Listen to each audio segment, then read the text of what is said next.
We are now joined by Likud Knesset member Yoav Kish. Kish is a pilot and lieutenant colonel in the Israeli army. Thanks for being with us today. It's my pleasure, Natasha. So you're new in the Knesset, but you're certainly not avoiding controversy. You're trying to advance legislation which restricts the activity of NGOs sponsored by foreign governments and institutions. Which organizations are you worried about, and where are they getting their money from? Well, in the law, there's no registered organization, which is there's a specific guidelines, and whichever organization that falls into these guidelines will have to follow this law.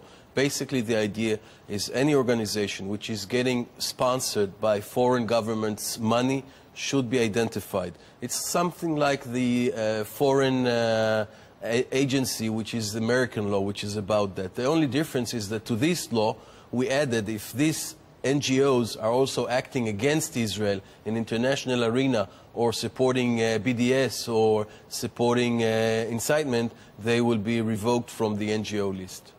So I guess one of the issues with this is the issue of freedom of speech, right? What do you say to those who call your proposed legislation against free speech and undemocratic? There's no problem with free speech in that sense, because I don't have any problem with any NGO that is the essence of the Israeli democracy. You can check the army, you can check the police, you can do whatever you want, but keep it in the Israeli authority. Meaning, you can go to the police, you can go to the army police. These authorities will investigate and check. But there are organizations which are basically trying to manipulate and affect and harm Israeli international efforts and not trying to fix things here in Israel. So it's not about the democracy in Israel. They basically try to infiltrate and to influence on Israeli policy and international policy. So they're getting foreign countries' money, and they're using it not to fix things here in the democracy, but to impose international agenda on Israel. Can you talk to us about what countries are giving money to these NGOs? Yes, I can give you an example that Shofrim Shtika is a well-known organization that is basically what he did. He's getting money from countries like Norway, Denmark, Britain. This money goes to a bank, a Palestinian bank in Ramallah, and from there they're getting their money to the activists. And now the activists, they gather anonymous complaints. Nobody can check these complaints about Israeli soldiers and army. And instead of going and checking it with the army, they take it and they're trying to sabotage Israel in the UN and other places like this. We also heard lies, really lies that were caught. There was another soldier actually joined them to one of their tours and recorded it behind the scenes, and they were basically just telling lies about Israel and the Israeli army, putting it in the international arena. You're referring to breaking the silence, I'm assuming. Yes, breaking the silence. And right now, Naftali Bennett actually just banned this group from speaking in high school. I think that the law already, it's not yet finished the process, just the first step, but we already saw two positive things. Naftali Bennett that banned them from showing in schools, and that Bogi Ya'alon, the defense minister, also stopped their appearance in front of Israeli soldiers. So these two positive things have happened. I must tell you, I also spoke 2 days ago with the British ambassador here in Israel, and we talked about that issue, and he mentioned, that's their money that goes, and they are disturbed by this law. They don't want this law to be to finish its legislation process. So I told them, listen, if you will stop financing this organization, there will be no need in this law. But since now we're starting to talk and to see how we can come up with some compromise, but as long as they keep on financing, and this is activity that for me is really harsh. Think about if Israel would support, for example, the Catalonia demand for freedom from Spain. How would that look to the Spanish people? That's a good point.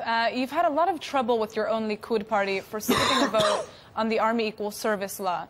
Why did you do that, and why is this issue so important to you? The issue is very important for me because my initial steps as a public figure was pulling forward this effort for equal service to everyone. And I was one of the public leaders of that. And now what happened is that 2 years ago there was a law that was made by the previous government with the lead of Yesh Atid, of Lapid party, and that law was done really strict against the Haredi ultra-Orthodox people. Now there was a change to this law and it was corrected. But the problem is that the correction was really non-negotiable correction. It was like imposed by the ultra-Orthodox parties, and I wasn't willing to accept it that way. Can you talk to us about that? What was it? The idea is that they increased the holding period for, instead of a year, which was supposed to start next year, to another 8 years. I agreed to increase it in another 2 years. So that was one issue that we had a debate. And the other thing was choosing and putting criteria and not just accepting things from the defense minister like they wanted. So these were the two issues that we had disagreements. My problem was that there was no openness for discussion.